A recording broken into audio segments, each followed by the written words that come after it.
Hello, this is Roman Gabriel, and you are listening to The Grilling Truth.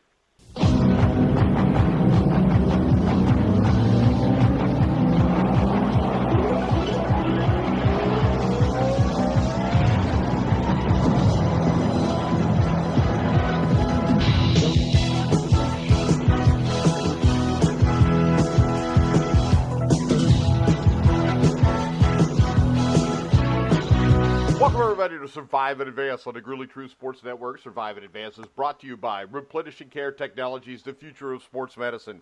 To find out more about Replenishing Care, go to thegruelingtruth.net, click on the banner at the top of the page. I'm your co-host for Survive and Advance, Mike Goodpaster, and right now I want to welcome in my co-host, who probably spent yesterday watching golf and NASCAR, but we're still going to talk about football, and he's a Colts fan, so they'd already lost on Thursday night. 1981 national champion, Steve Risley. How you doing, Steve? I'm doing fine this morning. How you guys doing? It was a great day in the NFL. No day of parity. Teams that won, lost, and teams that lost, won, and we should have and should have. And, yes, I did end up watching some golf and NASCAR. All right. And a man who probably didn't watch any golf and NASCAR from the FF Faceoff. Help me welcome to the show, Anthony Cervino. How you doing, Anthony? I'm doing great, guys. Still recovering from that Cowboys loss last night. Oh, well, I mean, it's the Cowboys. You expect to lose when you get Jason Garrett and Jerry Jones running the show, don't you? It's bad. Yeah, and I feel bad for that defense. Yeah, the offense gives them zero chance. Well, I still think the head coach and the owner would give you zero chance. We can start off with that game if you want. Dak Prescott, 18 for 29, one touchdown, two interceptions. The game went to overtime. Luckily, yesterday we had two overtime games and no ties. The thing that stood out to me watching that game was Ezekiel Elliott, 20 carries for 54 yards, Anthony. Yeah, and there hasn't been too many times that Ezekiel Elliott has been bottled up like that, and I'm pretty sure they lost all the games that he was held to, minimal yardage. But, you talk about Dak Prescott's interceptions, they were on tip balls. You can't really put that on Dak Prescott. And their inept wide receiver core, that's setting that offense back as much as Jason Garrett is and Scott Linehan. Yeah, when your top receivers, outside of Ezekiel Elliott, who was 7 for 30, or Jeff Swaim, whoever the hell that is, Tavon Austin, Rico Gathers, Blake Jarwin, Cole Beasley, Michael Gallup, Alan Hearns.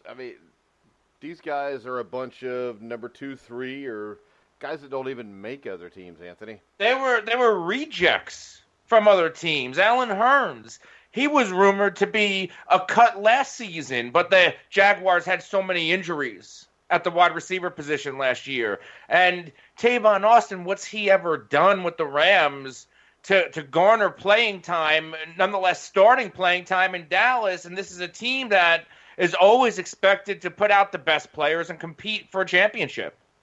They're lucky they play in an NFC East that 8-8 can win that division. Yeah. I think it'll probably take more than 8-8, but not much more. Deshaun Watson was 33 for 44, 375 yards. Alfred Blue was pretty much shut down running the ball, only 2 yards per carry. The difference in the two teams is this, though. You got DeAndre Hopkins on one side, making 9 catches for 151 yards. Yeah, and he made the catches when it mattered the most because, Byron Jones, he was all over DeAndre Hopkins, and DeAndre Hopkins is a top 3 receiver in the league, and it showed last night. Yeah, and when we move on here, we're going to go ahead and we're going to talk a little bit of the Colts and Patriots, who, of course, played last Thursday night. We're going to go to Steve on this. And, Steve, I know the Patriots won the game over the Colts, but still, Andrew Luck, I think each game seems to be progressing and getting better. Yeah, his arm is getting stronger. He's getting more accurate with his throws. He's throwing with more confidence. He didn't have T.Y. Hilton again, and he is struggling with some receivers, much like Dallas is doing too, with any big-name receivers out there for him. But Luck himself, his arm looks real strong. He threw a couple deep balls, which I know there was some concern about that when they brought the other quarterback, what's the backup quarterback's name? Brissett. They threw Brissett in. He threw the deep ball. So, yeah, Luck's looking really good. I mean, the Colts are just 2 years away from being competitive with anybody. Their offensive line, Luck still just has really no time to sit in the pocket and wait for routes to develop. They have no running game at all with, Nick Hines leading rusher with only 45 yards and Wilkins with 39 yards. So they're putting nothing on the ground and they're relying to get everything. Again, 59 passes Luck through. And I think that's the third time in a row now where I think he's thrown over 50 passes in a game. And I just don't think you're going to win a football game if you don't offset that with some kind of ground game. And you're playing against a team that's got its back up against the wall to some degree, coming in at 2-2 in New England, who playing at home, and a big milestone for Tom Brady. I think he threw his 500th touchdown pass in the game. So it was a tough road. It's such an odd situation there. They kind of want to keep making Indianapolis and New England a rivalry. But I think the only rivalry ever there was really between Brady and Manning when they were in their heydays. Yeah, that wasn't really a rivalry because... Yeah, it wasn't exactly. You got to have both sides winning to have a rivalry. It was a rivalry for the Colts. Yeah, it was a rivalry for the Colts because we couldn't beat New England. I think in the 7 times they played under Brady, I think they've won like 6 of them, and we've maybe only won 1 of them. So, but the game went as we thought it would go. Colts hung in there for a while. They show some. I mean, Luck is carrying that football team right now. I say Luck. I mean Andrew Luck. If he goes down, then the Colts probably wouldn't win another game. They'll be out of luck then. And they'll be out of luck, exactly. When we look at the New England Patriots, Anthony, and I know every year we talk about how this may be the year they're dead. Now all of a sudden you look at them, and 2 weeks after a bad loss, they've got Sonny Michel running for almost 100 yards, 5 yards a carry. Tom Brady's got James White, Rob Gronkowski, Julian Edelman, Josh Gordon, Philip Dorsett, Chris Hogan to throw to, and Cordero Patterson. I think the Patriots have to be, if not the favorite, one of the favorites to win the AFC again. Yeah, and I know a few weeks back when I first came on the show, there was doubt if the Patriots were going to all of a sudden turn from, a bad team to a really good team like we've seen in the past. But it really does look like history is going to repeat itself right now because they're playing sensational football. Tom Brady looks like Tom Brady, and now he gets his ace weapon, his ace receiver back, and Julian Edelman. And we haven't even seen Rob Gronkowski have a big game yet this year, and that's dangerous.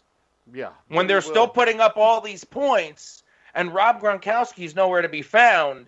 Sonny Michel's a superstar if he can keep his knee healthy, and James White continues to be the modern-day Kevin Falk for Tom Brady. Bring up Josh Gordon. Yeah, he finally got into the end zone, right? Yeah. And yes, he did, yeah. He's a hell of a receiver when he's got his stuff together. If he gets it together there, they could be the best team. I mean, their defense is not that good, but how many teams in the AFC, the Chiefs, the Bengals, the Steelers, whoever you think the best teams are, none of them really have great defenses. So this may come down to who can score the most points, which then I'm still putting my money on Tom Brady. Next up, we had Mason Crosby, who used to be the best kicker in the league. This season has become maybe the worst kicker in the league. There's problems in Green Bay, and there's problems much bigger than Mason Crosby, I think, Anthony. Yeah, the Green Bay Packers haven't looked like the Green Bay Packers. They have an issue running the football. Their receivers are banged up. And I feel like, and we've seen this before, right? Where we feel like everything is on the shoulders of Aaron Rodgers. And Aaron Rodgers 3 or 4 years ago would be able to just put the team on his back and make a playoff run. It seems like his luck is running out as age and injuries are taking over for Rodgers.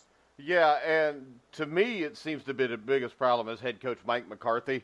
And when you look at this, I mean, after the year, he made sweeping changes to his staff, including dismissing quarterbacks coach Alex Van Pelt, who was also, he had a strong relationship with Rodgers. And I don't think that it's any coincidence that Alex Van Pelt, I think is now in Cincinnati as the quarterbacks coach, and Andy Dalton's having one of his best years ever. Green Bay also parted ways with the quarterback's best friend, possibly, in Jordy Nelson. So I think when you look at it, Steve, the problem here is more between Mike McCarthy and Aaron Rodgers than anything else. I think Aaron Rodgers is unhappy. Well, you can see it in his face when he's playing yesterday. I mean, it's the second time I've seen it, and I watched mostly, I get to see Green Bay on the red zone. So you're seeing most of the, plays happening in the 20, 25-yard line or when nothing else is going on. But he just doesn't look like he has a smile on his face or playing with any enthusiasm. I wonder how much his knee is still bothering him. He took a couple hard hits yesterday and popped up, but he doesn't seem as mobile. Made a couple of bad decisions throwing the ball. He just really looks like he doesn't want to be there. He's not putting the same effort into it that we've seen Aaron Rodgers put in before with the happiness and smile on his face or that carefree gunslinger style attitude. So I think there's definitely something there.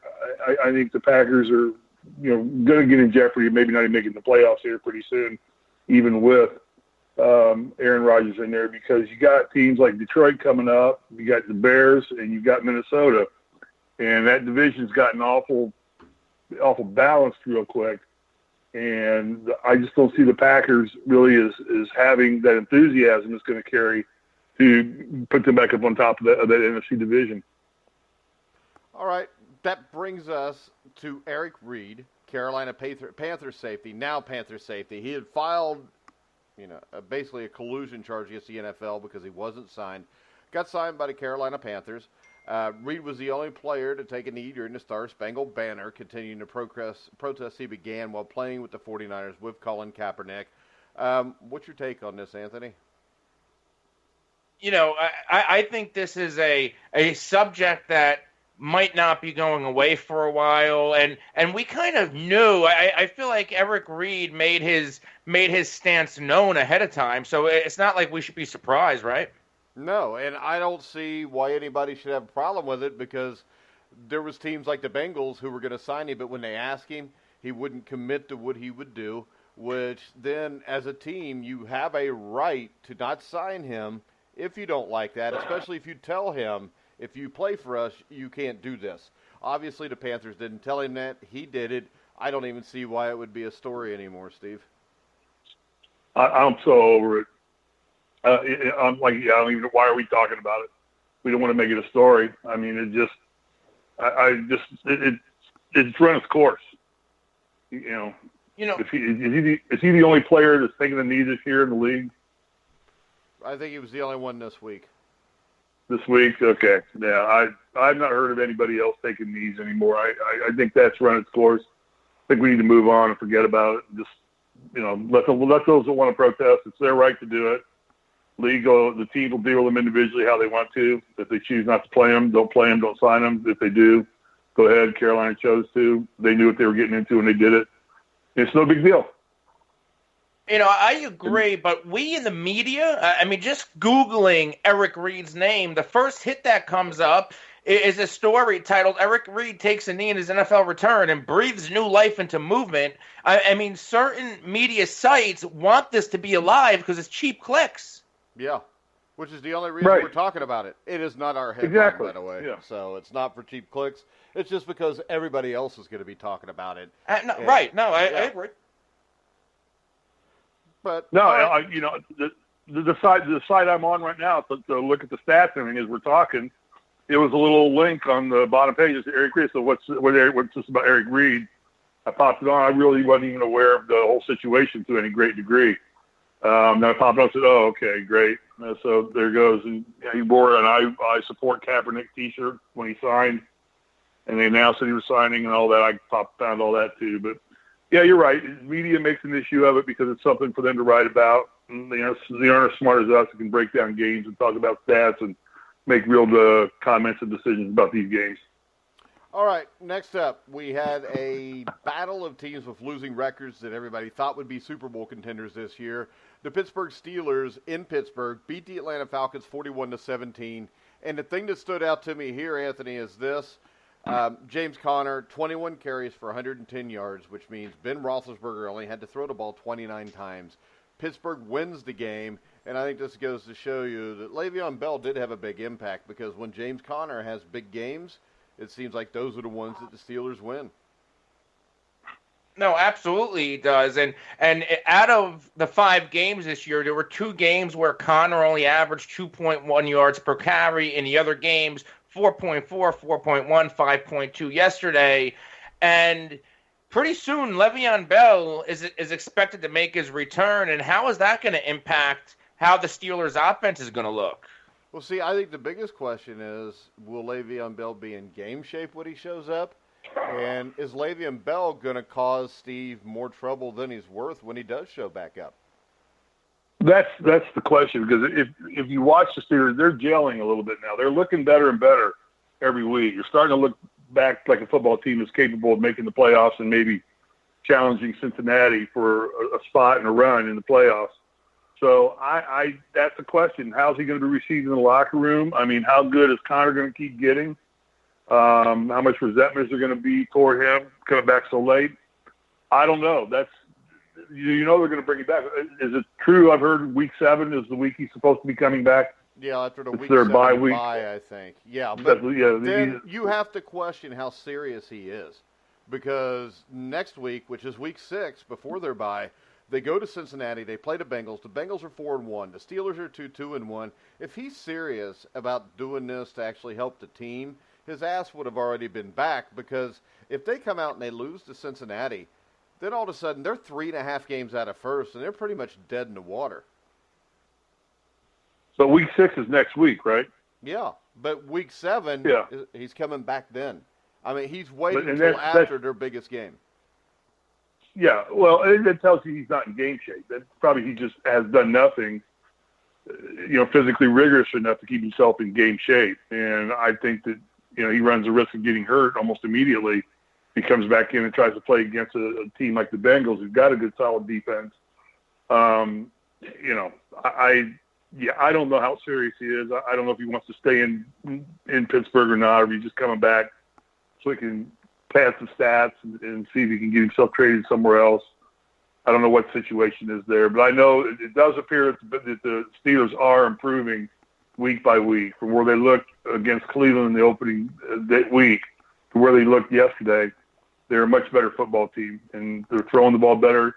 Connor's adding a greater dimension to their offense. Defense is staying pretty solid, holding Atlanta down to 17 points. And Atlanta's a team right there that, they're in panic mode now. They're basically out of the playoffs. Yeah, this is a team that many thought could get to the Super Bowl. I think most of the damage here was done the 2 previous weeks when they lost to the Saints and the Bengals at home. I think that was just way too much for them to recover from. And I think Atlanta, sad to say, but the injuries are going to be, and we've talked about this before, Steve, winning the championship's 90% luck, and most of that luck is in not getting people hurt. And they've just been decimated on defense and on offense.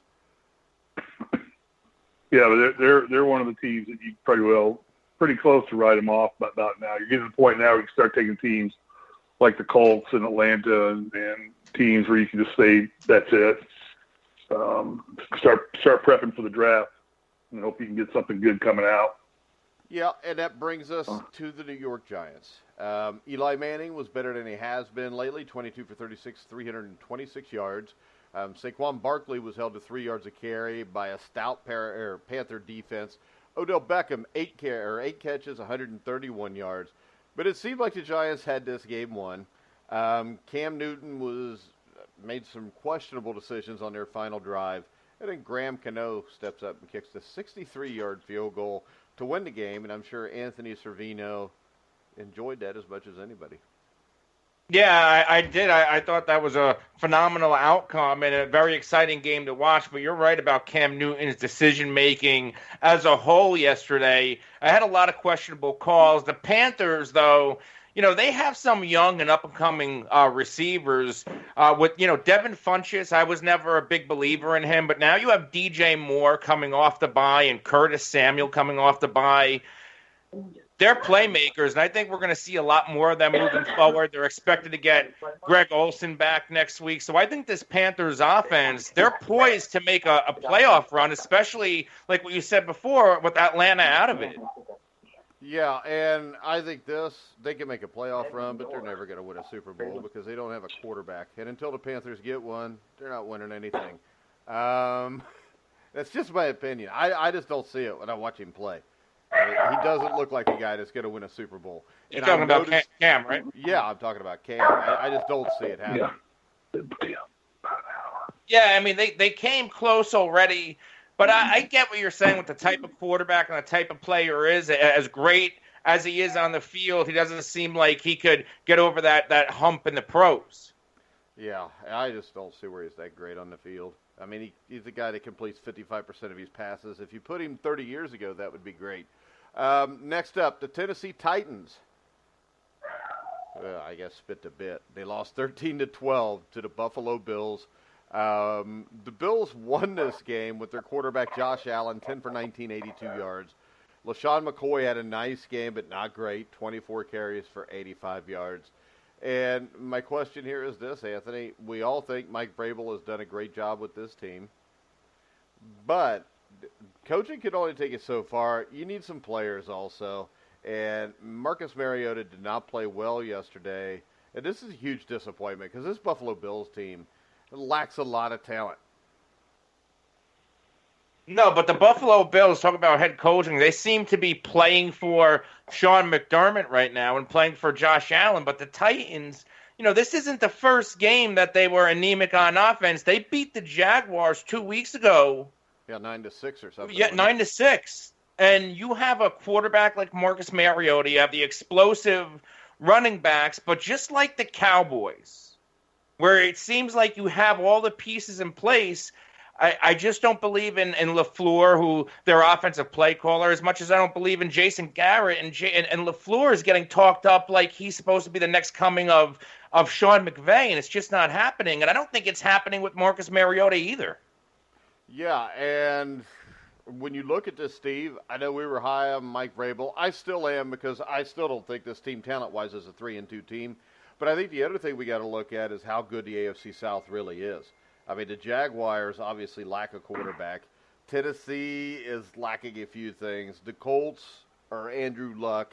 The Houston Texans are Deshaun. I mean, they've got a few players. But when you look at this division, I don't think this division is much more than what it's been the last couple of years. I think you've got three teams that are solid teams, but there are also three teams that could lose to damn near anybody at any time. Yeah, it's like the NFC East. Yeah.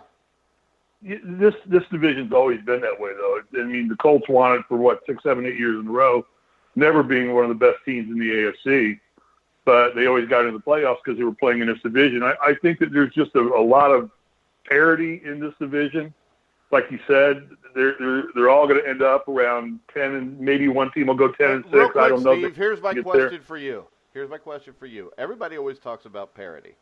Is this parity or is it just mediocrity? Mediocrity is probably a better word. Exactly. Yeah, I would say mediocrity, parity, and mediocrity. Yeah. In other words, they're all the cream. They're the cream of the crap. What was that? They're the cream of the crap. They're the cream of the crap. All right. Speaking of the cream of the crap, next up we're going to talk about the Cleveland Browns, who are now 2-2-1 as they beat the Baltimore Ravens 12-9 yesterday. And really, if you watch this game, Anthony, the Browns were the Browns. They missed an extra point that would have won the game. They missed a field goal at the end of the game that would have won the game. And see, whenever we talk about the Cleveland Browns and the dog pound, Steve Risley's dogs start barking because they're huge Browns fans. And when you look at this game, though, I mean, the Browns did everything they could to lose it, and the Ravens just wouldn't allow it. Yeah, it was a terrible showing by the Baltimore Ravens, who beat up on the Steelers a week before. It seemed like the Ravens were emerging as one of the best teams in the NFC, in the AFC, top 10 defense, top 10 offense. And when it came time to really start to separate yourself in a division, they fell short. And that seems to be the story of John Harbaugh and the Ravens in the past few years. Yeah, but I can tell you this. I also don't think they have near the talent to win the AFC North usually, but John Harbaugh has them in the mix. I don't think when you look at the Ravens, they have near the talent the Steelers do, but they already beat the Steelers once. I don't think they have near the talent that the Bengals do. And really, when you look at it, Cleveland's gaining in the talent area. Baker Mayfield, 25 for 43, 342 yards. Carlos Hyde, 17 carries for 63 yards. I still think this is a 5-win team this year, Steve, but they are showing signs of improvement. Definitely. Yeah. We've talked about this all along. I think if they get some coaches in there, I think the Browns can be dangerous. But when they may decide to make that move, they may not make that move now because this is major success for this franchise. What they've gone through the last 3 years. So, this is their first home win in over 1,000 days or something like that. Who knows? I think I saw something like that. The Browns have 2 winnable games in front of them with the Chargers and at Tampa Bay. What is the next? So, Chargers and Tampa. The next. We could be looking at a 4-2-1 Browns team. I really doubt that the Chargers is a winnable game for them. I just don't see them having enough offense to keep up with the Chargers. Because I don't think Phillip Rivers is going to be held to 9 points, so you only have to score 12 to win. And I still think Cleveland has major problems on offense, mainly in offensive line. That leads us to the leaders in the AFC North, the Cincinnati Bengals, who trailed the Dolphins 17-0 with 2 minutes left in the third quarter. Came out, put 27 points on the board in the last 17 minutes. Joe Mixon ran for almost 100 yards. A.J. Green received for over 100 yards. And this was a game that I think going into it, Steve, we thought was a trap game. The Bengals were coming off a huge win last week. Miami had been decimated by the Patriots last week. And I think for the first 3 quarters, this was like that. But I think when you look at this, I think it shows you the difference between the Bengals and the Ravens, or the Bengals and the Steelers as of right now. And that is that even when the Bengals do not play well, they still find a way to win. Where the Ravens didn't play well yesterday, had every opportunity to win, and didn't get it done. Well, we get to see a lot of this game on the red zone. Again, on the West Coast, we just don't get a lot of the East Coast games. We get mostly the West Coast games, so out there. But we saw a lot of it on red zone. And the thing that impressed me about the Bengals is they were methodical all day long. Dalton didn't panic. He didn't start throwing Hail Mary or questionable downfield balls. They stayed within their game plan. He stayed focused. He found Green time and time again, and Green ran his route sharp. And they punched their way back into this football game, and that's a sign of a really good football team. They didn't do it with 1 or 2 big trick plays. They marched the ball up and down the field, and their defense got just good enough to shut down the Miami in the second half. Do the things you need to do. I said this every week now, and not just because it's your team. I think Cincinnati is one of the strongest teams in the AFC right now. Now, what they do in the playoffs is a different story based on history, but history doesn't always repeat itself. I think this is a very good football team. I think Dalton is having one of his best years I've ever seen him play. He and Green are maybe the best combination in the league right now in terms of consistency and making solid plays in every game I've seen the Bengals play in. All right, Anthony, what was your take on the Bengals-Dolphins? I really like the Bengals too. I think the most underrated addition to this team was Vontaze Burfict. I think he's going to change this defense, and they're going to start playing better and become that complete football team that you're talking about. Yeah, I think he's a guy that, honestly, I'd put up there with Khalil Mack as a linebacker. The kind of impact he has on the game and what he can do. And yesterday they had him on a snap count, didn't play a whole lot, but not as much as he will in future weeks. And I think the next game for the Bengals is huge. They played the Steelers at home. They've been a better team than the Steelers this year. But until, you stick the cross through the chest of the vampire still controls you. So the Bengals need to get the win here. If they do, that'll put them at 5-1 going to Kansas City. And that would have to be, probably the biggest game in the history of Western civilization. Next up, the Kansas City Chiefs stayed undefeated with a 30-14 beatdown of the Jacksonville Jaguars. And I think what this game showed us, Anthony, is Jacksonville can never be taken too seriously as long as Blake Bortles is the man slinging the rock back there. I've been the biggest Blake Bortles apologist for a long time now.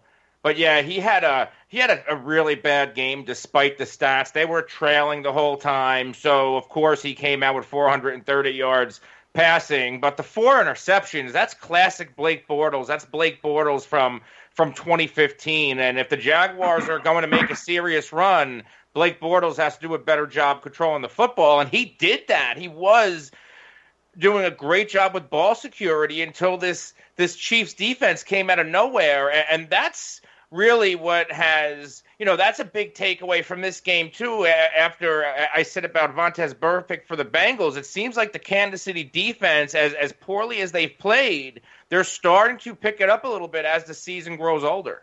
Yeah, but how about this, Anthony? Maybe they just picked it up because Blake Bortles was tossing them the ball. Because when you look at it, I think the key point of the game is I think it was like 7-0 or 13-0. May have even been 10-0. I don't remember. I was watching on Red Zone during commercials, and they had like a 4th and 2 at like the 7-yard line, and they run a pass play. Bortles misses badly, and then it seemed like the game just went out of control from there. So I don't know if the Chiefs' defense was that good or Blake Bortles was just so damn bad it didn't matter. Because when you look at the stats, you wouldn't think this game was a blowout. Patrick Mahomes was 22 for 38. 300 yards, 0 touchdowns, 2 interceptions. They held Kareem Hunt to 22 carries, 87 yards. When you look at it, it doesn't look like the stats of a game that's going to be 30-14, Steve. And now, I mean, with Blake Bortles, you also had the question with Patrick Mahomes. Everybody's seen him a while. He didn't look as good yesterday, but that is a good Jaguars defense. What's your takeaway with the Chiefs right here? Do you think the Chiefs are the best team in the NFL right now, Steve? I think record-wise, yeah, they're undefeated, so you got to look at it. But I right now, if I had to watch a head-to-head matchup right now between New England and Kansas City, I'd bet on New England. I think New England's a better football team. I think that I don't know if Kansas City's played as tough a schedule this far. But watching the Bengals or watching the Patriots play against the Colts and then watching the Chiefs play, because we do get to see a lot of the Chiefs because they're considered a West Coast team. I think New England would handle them pretty easily. I don't know about pretty easily, but I think they would handle them. Yeah, they would handle Well, I say pretty easily. They wouldn't blow them out 50-0. Well, and the other thing to remember is this. Last year, the Chiefs had the same record at this point. And their season ended early in the playoffs. They didn't make a deep run. They got knocked out. And the thing is this, the Patriots are going to continue to get better because of who their coach is. I think right now, actually, I think the Patriots and the Bengals would handle them. And I think by the time you get to the end of the year, it may be 4 or 5 teams that will handle them. Because I think Patrick Mahomes is good. But I think once the book is on him in a few weeks, I think you will see him he has to peter off. And peter off sounds like a really derogatory term, but you know what I mean. He has to taper off. How about that? And because you can't continue to play as well as what he did. And I still think before the year is said and done, I think it's possible the Chargers could make a run at this division. Am I nuts, Anthony? Yeah, I think this is the Chiefs' division to lose. I think Andy Reid's the best coach in that division, and he's going to be a difference maker. The fact that the Chiefs won this game and Pat Mahomes didn't have to play like Superman, that gives me a good feeling moving forward that even if Pat Mahomes struggles, they'll still pull wins out. They have Tyreek Hill can turn any play into a touchdown. Kareem Hunt's one of the better running backs in the NFL. I just don't see anybody who could, in the AFC West, who's going to knock off the Kansas City Chiefs, unless Joey Bosa comes back and dramatically shifts the way the Chargers defense is playing. And I know they had the good game against Oakland yesterday, but it's the Raiders. Everybody Very Jekyll and Hyde car. The Oakland. Oakland sucks. But my point is this. You have Phillip Rivers, who I would still take over Patrick Mahomes. I would take Melvin Gordon over Kareem Hunt. When you look at the roster on the two teams, the only problem is there's always something missing with the Chargers. We know that. There always has been. They're always a team that, they'll win 5 or 6 games in a row, and then they'll lose 5 or 6 games in a row to kind of kill it. But the great thing about this whole thing is John Gruden looks like a fool so far, Steve. Yeah, surprise. Probably should have just stayed in the booth, making money doing that. Of course, $100 million. He's not looking like the fool. He's walking away with $10 million a year for the next 10 years, so I don't think he's looking too foolish. I think he does. So, this tarnishes his legacy, though.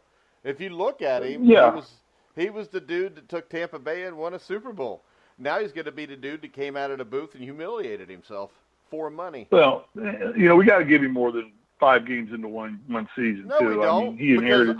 we gave him this. He won the Super Bowl. The 7 years after that, I think he made the playoffs once or twice, didn't win a playoff game. Yeah, I'm not defending him. I don't want to go there, but I'm just saying I'm not going to. The Raiders will win again eventually, maybe in 10 years. A game. All right. But no, I do think right now that the Chargers are probably one of the most dangerous teams in the league. And since your assessment's right, they'll go out and win 5 games, then they'll lose 5 games. But that's a team that if you catch them on a day when they're playing good and Rivers is having a good game, they're going to beat you because they are just the most up and down team, I think, of what we would call a playoff contending team. They're just all over the map. Sometimes they look great, and we see a lot of the Chargers out here, obviously, and hear a lot about them. But their highs are high and their lows are low, and that's probably the biggest spread of any team. That's really what we would consider a playoff ready football team in the NFL right now.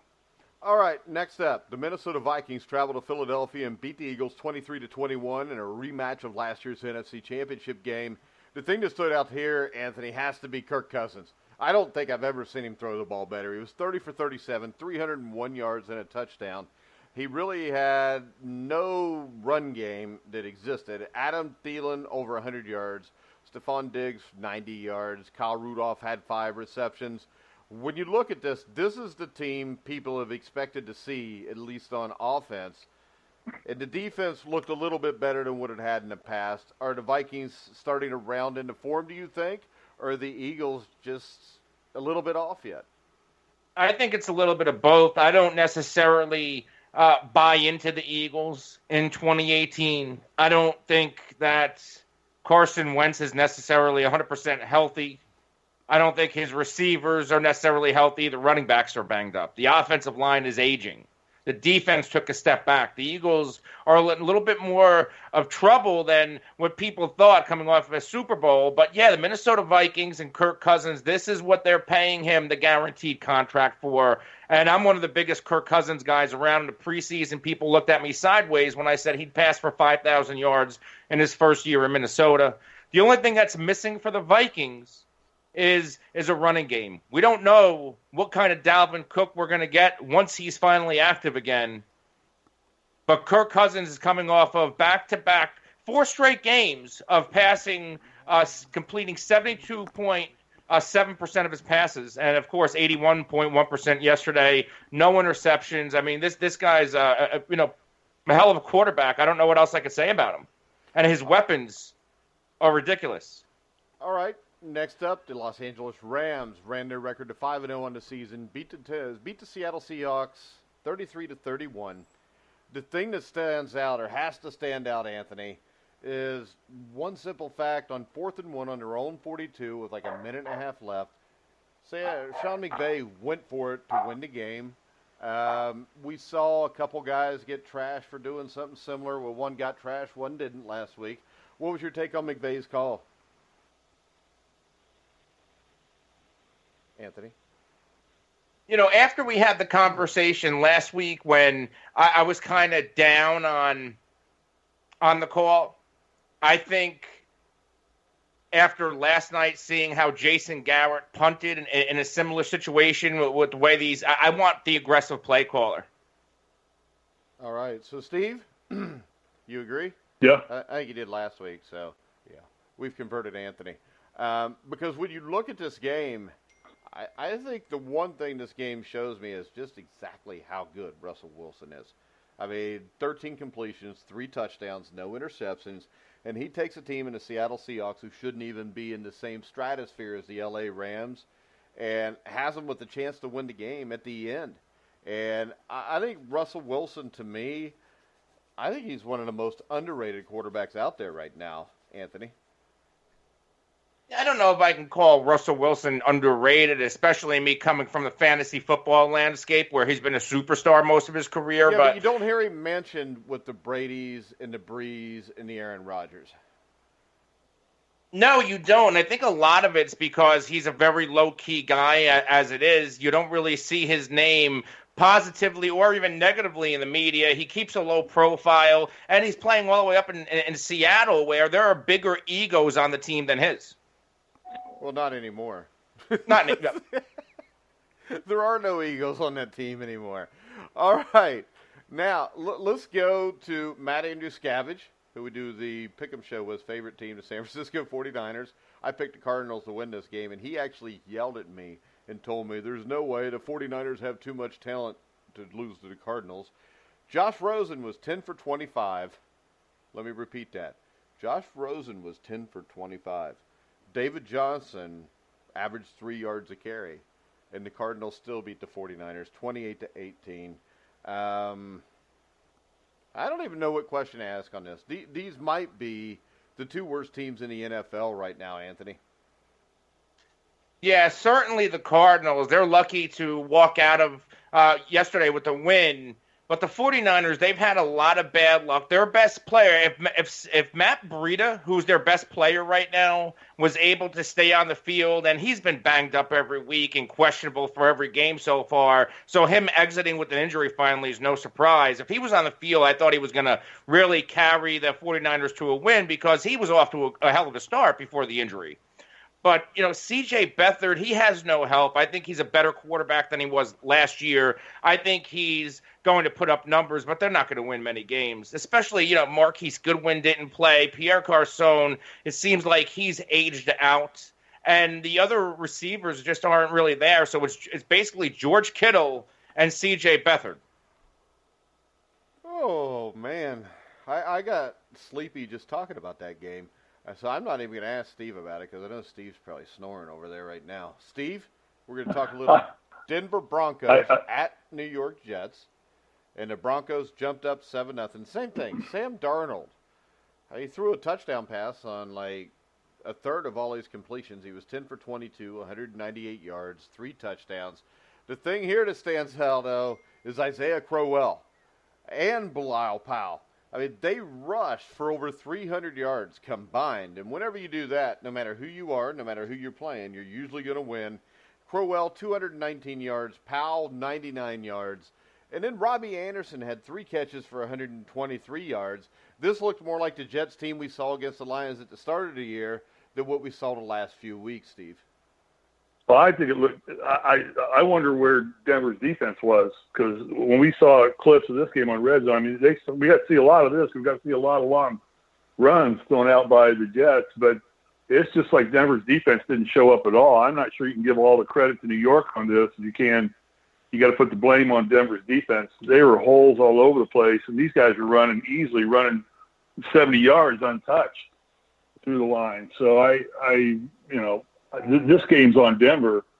I don't think that the Jets played all that great, but Denver certainly defensively didn't show up at all. Keenum goes 35 for 51 for 377 yards, but can only put up 16 points for that.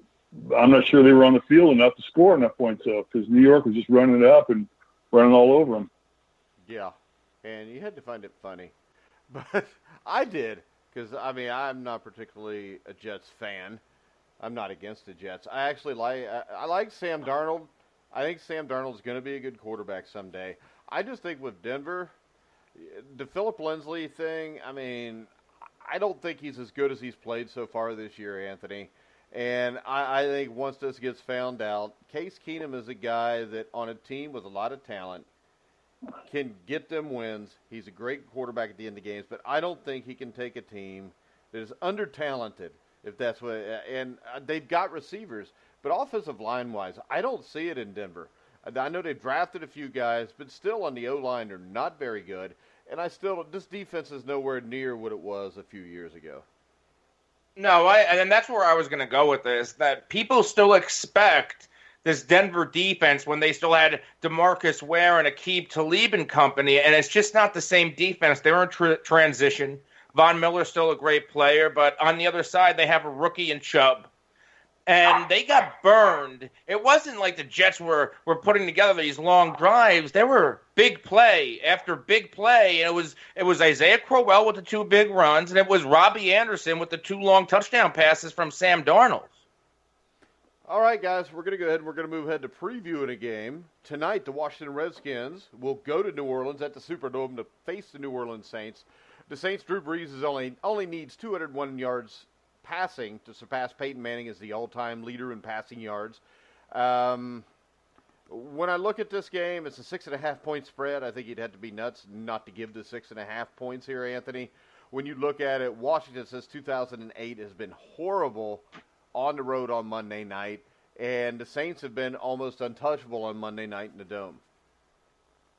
Yeah, I think the Saints, who are getting back Mark Ingram, I think they're going to look like the team of last year where it was a more balanced attack. The defense is going to play better. I mean, this is a get-right matchup for the Saints secondary. They've been amongst the worst in the league in 2018. But, Alex Smith, I just don't think he's going to – or I don't think he's the quarterback that he was last year, putting up all those big-time numbers. I think it was more of a result of Andy Reid and Tyreek Hill than Alex Smith. And if Drew Brees puts Alex Smith in a situation where the Saints are up and Alex Smith has to come from behind, I just don't think it's going to end well. Yeah, and also I just punched in a little sports headlines here, and it looks like Jerry Jones was questioning Jason Garrett's decision to punt in overtime last night, too. That's no surprise. I think it's going to come down to Jerry Jones having to realize you got to get the puppet out, because that's all Jason Garrett is. He's a puppet. He can be controlled by the front office. And if Jerry Jones wants to win, he kind of has to swallow his ego and get another Jimmy Johnson type coach and less of a Barry Switzer. Yeah, but he won't. We already know that. I mean, he made himself one of the worst owners in NFL history when he got maybe Jerry won't. But Steven will when Steven gets control of this team. Yeah, but then you got to wait till Jerry dies to do that, though. That makes it rough. Jeez. Well, it's true, though. I mean, it's what we've been waiting for in Cincinnati forever. Because we know in the daughter of the owner, she'll get what they need to win because she's starting to get her way a little bit now, and it's helping. But when you look at it, I mean, that's really the only way anything changes. Because the biggest joke in the world is Jerry Jones being in the Hall of Fame. See, I don't know if that's a joke. I think he does belong because of what he did for the business aspect of the NFL and free agency and all the endorsements. I think Jerry Jones played a tremendous role in getting to the NFL where it is today. Just like the Sables did with NFL Films. Yeah, I do think that's it's good. You do. So you think that the NFL has become a big corporate entity where taxpayers have to pay for stadiums, and when the taxpayers pay for the stadiums, like in New England, Robert Kraft, sticks all the rich people down in front, and they take the good seats away from the other people. I also don't see how it's good that veteran players or retired players are neglected, even when they're sick. He's one of the guys, 10 or 15 years ago that said he didn't believe that brain trauma had anything to do with the CTE the guys were getting. I just don't see how you can be an owner that has failed for 30 years and be in the Hall of Fame. I don't see why fleecing the American public should get you in the Hall of Fame. That was the biggest thing he brought. I mean, that was his idea. What was his idea? Well, I mean, the publicly funded stadiums. He was one of the guys that first pushed that. Not with his, but he did with his. I mean, they give him, if he's such a great financial guy, why did 50% of that stadium have to be paid for by public funding? But didn't he put up the other $500 million? Oh, yeah, but, that's like the people put up $500 million. Why didn't he put up $1 billion? It's his freaking stadium. But don't the people have to vote on this? Not all the time. In some places they do, some places they don't. But when they vote on it, in Cincinnati, they voted on it, and the people approved it. And then once it was voted on and approved, then they changed the deal. And now in Cincinnati, Mike Brown has got basically a free stadium. It was supposed to be 50-50. It's turned into 90-10 because once city council got in it, they start, negotiating with Brown again, and they ended up getting screwed. And also, I think the Hall of Fame should be more about what you did on the field or what you did as an owner with your team on the field than it is about money. I mean, in his defense, he won 3 Super Bowls. No, he didn't. Jimmy Johnson won 3 Super Bowls, and he fired him, and he's not done anything since. This is an argument that can go on forever, I think. Well, because he won the 3 Super Bowls in his first 5 years. He fired the man that won them, and he hasn't sniffed a championship game since. So you're not on the side of his business contributions being a good thing at all, aside from your stadium take with the fans having to pay for it. Again, Jerry Jones brought out the best of the free agency and endorsements. He's really turned the NFL into the parody we have today. Yeah, I know, and I think it's disgusting. I don't see what's good about parody. I mean, to me, the NFL was at its most popular. I know nobody will buy that, but you didn't have all the streaming, all the NFL Network 24/7.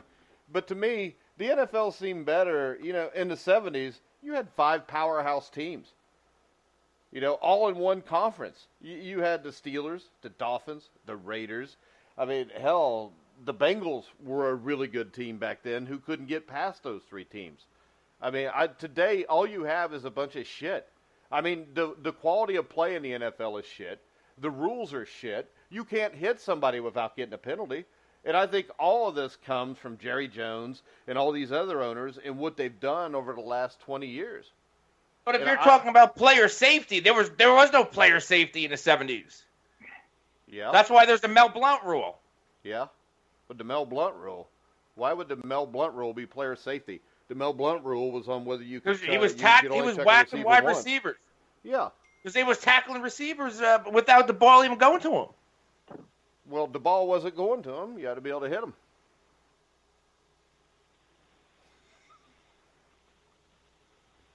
So you like the way it is now that if you sack the quarterback, there's a penalty? I think there's a happy medium. Yeah. Well, and that's going to come with better officiating. I can see if you're a commissioner going in because you made everybody a lot of money. But as an owner, I would think your team would have to have been a lot better than winning championships 30-some years ago and never getting close again. I mean, Jerry Jones has wrecked the Dallas Cowboys. You're a Cowboys fan. You know this. You haven't seen your team in a championship game since, what, 1995? No, but you can't say the guy wrecked the Dallas Cowboys when he inherited a last-place team. He inherited a last-place team in the NFL, which is parity. I mean, how many teams are in last one year and in first the next? I mean, he hired Jimmy Johnson. It happened. Huh? He hired Jimmy Johnson. They went 1-15, and the rest is history. Yeah, they go off and won 2 Super Bowls with Jimmy, and then the one with Barry Switzer, which is really Jimmy Johnson's Super Bowl. Yeah, and there are teams out there without a Super Bowl championship right now. It doesn't matter because the thing is this: they had one of the greatest, if not the greatest, team of all time, and instead of checking his ego, he decided it was more important for him to be the main guy than it was for his team to win. That's not a Hall of Famer. That team could have won. Are you putting Andy Reid in the Hall of Fame? Would you put Andy Reid in the Hall of Fame right now? No. Wow. Okay. Then that's fair. What is the criteria for a coach to be in the Hall of Fame? I mean, do I have to pull up his winning record? He's won everywhere he's been. He's been a dominant coach. He just hasn't gotten it done He just hasn't gotten it done in the biggest stage. So Marvin Lewis, is he a Hall of Famer? He's been in the playoffs 8 times. Does he have Andy Reid's win percentage? I don't know why it matters because neither one of them won anything and neither one of them were innovative. I think Bum Phillips is a Hall of Fame coach. Most people will say he's not, but he is. Sid Gilman's a Hall of Fame coach because they did something for football Well, innovation-wise, that made them legendary coaches. You know, the only thing Andy Reid's done is, screw it up in the playoffs. And my problem is, if your record's that great and you can't win in the playoffs, you're not a great coach. Because, and I know Steve can speak to this, in a one-and-done situation, everything is magnified. Everything is different. And if you can't handle that, how can you be a Hall of Famer? I mean, you're a Hall of Famer because you won 60% of your regular season games, but you got a 500 record in the playoffs. You made it to one Super Bowl. You lost that game, and the way that team played in the last 5 minutes of that game did not look like a well-coached team. So, I mean, when you look at it, Bum Phillips revolutionized defense. I mean, the defense that the New York Giants with Bill Belichick and Bill Parcells, supposedly revolutionized with the way to use Lawrence Taylor, was done in 1975 by Bum Phillips. Bum Phillips is the one that brought the 3-4 defense into existence in the mid to late 60s. He was a man that was innovative. He didn't win a Super Bowl. He had a great regular season record. But to me, to be a Hall of Fame coach, you either got to win more than everybody else, like a Lombardi or a Belichick, or you have to bring something to the game that is innovative that people are still using 30 years later. I don't see either of that with Andy Reid. All I see is a man who won a lot of regular season games. Where do you put him at all-time head coach? Who? Andy Reid. Oh, I wouldn't put him all-time. All-time, I would list like 20 guys, and Andy Reid wouldn't sniff it. Is Andy Reid the modern-day Marty Schottenheimer? No, because Marty Schottenheimer and what he brought to defensive backfield play and special teams play sets him apart. I think Marty Schottenheimer is a Hall of Fame coach. Like Wow. I said, innovative. That's why, to me, the man that's the most underrated of all time as a coach is Tom Landry. I mean, Tom Landry, the things he did, offensively with football, from the shotgun, he brought in the flex defense. That was on both sides of the ball.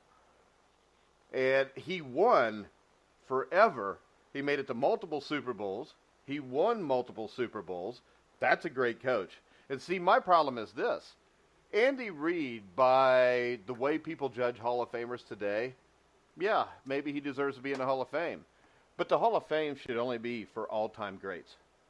And I don't think Andy Reid could sniff the ass hair of Bill Belichick, Vince Lombardi, Tom Landry, Chuck Noll, any of these guys. He doesn't belong in the same building.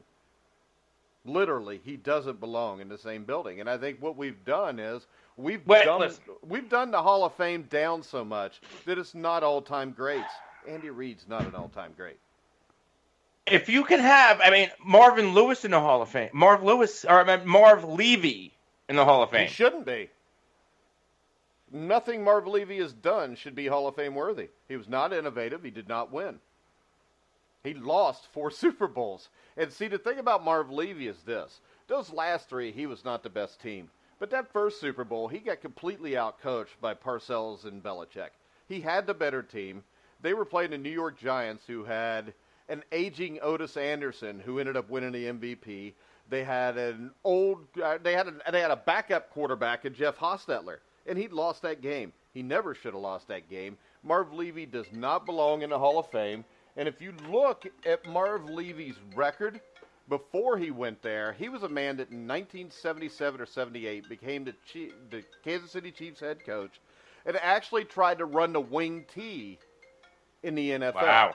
And he got completely humiliated. He had a losing record. He got fired after 3 or 4 years and went on to be a special teams coach somewhere. He got lucky. He goes to Buffalo when the AFC is weak as hell in the mid-'80s. He turns them around because they got lucky, and before he ever got there, they drafted Jim Kelly. And he got Jim Kelly. They had some great drafts, which was more of Bill Polian than anything else. Bill Polian sits a team that should win multiple Super Bowls in his lap, and he screwed it up. I mean, you look in 1988, they were loaded. They would have had home field advantage over the Bengals in that championship game, but they lost to the Colts in Indianapolis by a touchdown, a Colts team that was a 500 team. He comes out in 89. They play the Cleveland Browns, And they lose to the Browns in a game that if you watch it, the coaching on his end at the end of that game was atrocious. I mean, in 1990, look at the AFC in the early 90s. There was nothing there. You know, there was Dan Marino. The only problem for Dan Marino was he had no running game and no defense. So, I mean, yeah, John Elway, too, in the West. Yeah, but John Elway, once you get to 1990, 90 until about 94, 95, the Broncos were only a playoff team like once. I mean, that was a team that dropped off after they got rid of Dan Reeves. They screwed up getting rid of Dan Reeves. But I think in 91, they played a championship game against Denver that Buffalo won like 10-7. And the only reason, I'm glad you brought Denver up, because people forget this, but that Denver game was a 10-7 game, and John Elway got hurt. And the Broncos got the ball back with like a minute left on their own 30, and Gary Kubiak had to come in and play quarterback. Now, if John Elway comes in to play quarterback, history tells us Marv Levy probably would have only went to 3 Super Bowls. So, yeah, I think this. I know your point. Andy Reid's as good as Marv Levy. That's great. But my point is, I don't think either one of them belong there because neither one of them won enough. I mean, they didn't win at all. Because in the end, Marvin Lewis can go to the playoffs 100 straight seasons and lose in the playoffs 100 straight times. That just proves that he's not a Hall of Fame coach.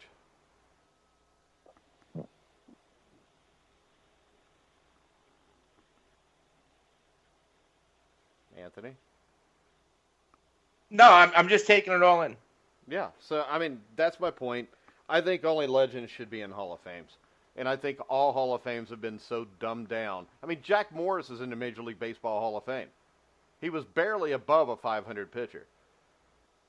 I mean, I don't know of anybody who is a huge baseball fan that thinks Jack Morris is a Hall of Fame pitcher. Do you think he is, Anthony? I don't know enough baseball to comment. Yeah, but I mean, his record is barely above 500. And I know, Steve, we've talked about the Hall of Fames a lot, and they dumb them down so much that, yeah, you let people in that probably shouldn't be in. But then you also leave out guys that played in the 60s, 70s that people have forgotten about that are much better than the guys we're putting in that played in the 80s. I mean, Tom Flores, he won 2 Super Bowls. He doesn't even get a sniff, but Marv Levy gets in for losing 4. How does that make sense? And Tom Flores won those 2 Super Bowls with teams going into those seasons. People didn't really think we're going to win Super Bowls, especially the first one.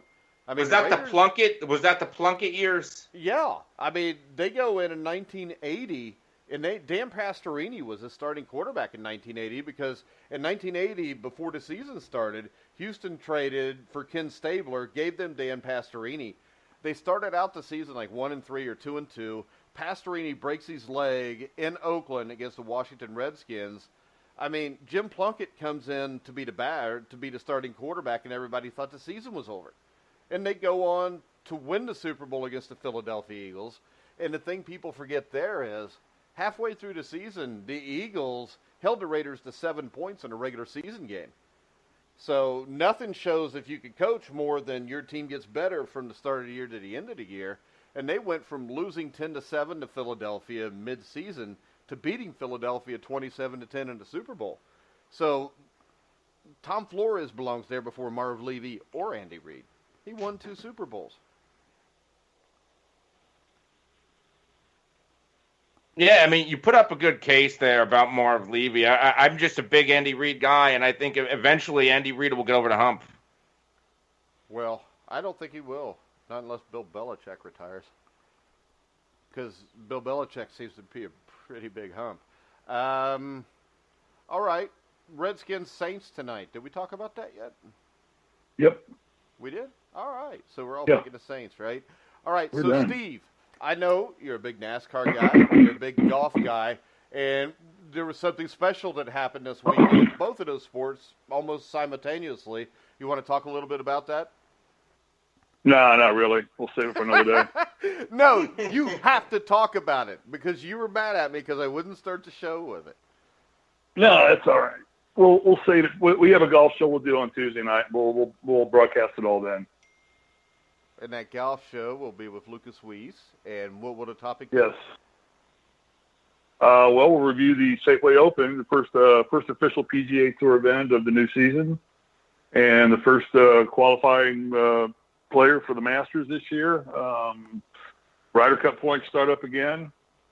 It's actually President Cup points are going now too. So it's the start of a whole brand new season. All right, Anthony, you and Dan and Mike will be back with the Fantasy Football Faceoff show. You want to tell everybody a little bit about that, where they can find it? Yeah, you can follow the FF Faceoff on Twitter at the FF Faceoff. You can also follow us on Spreaker. We just moved from Blog Talk to Spreaker, and we do shows generally Tuesday night and Thursday night. And tomorrow night we'll be doing a fantasy football Week 5 takeaway show with studs, duds, and surprises of the week. All right. Also, me and Steve will be back with the Indiana Basketball Weekly Show with Colin Hartman Wednesday night at 8 o'clock live on thegruelingtruth.net. Tomorrow night, Tuesday night, the NFL Weekly Pick'em Show with former Carolina Panther Tony Pike. You can hear that at 9:30 Eastern on thegruelingtruth.net. I want to remind you all, you can follow us at Grueling Truth on Twitter. And make sure you look up our Facebook page, The Grueling Truth. You can hear all of our shows on iHeart, Spotify, TuneIn, Spreaker, Stitcher. Wherever you find sports podcasts, you'll find The Grueling Truth. So, for Anthony Cervino, Steve Risley, I'm Mike Goodpaster. You've been listening to The Grueling Truth, where the legends speak.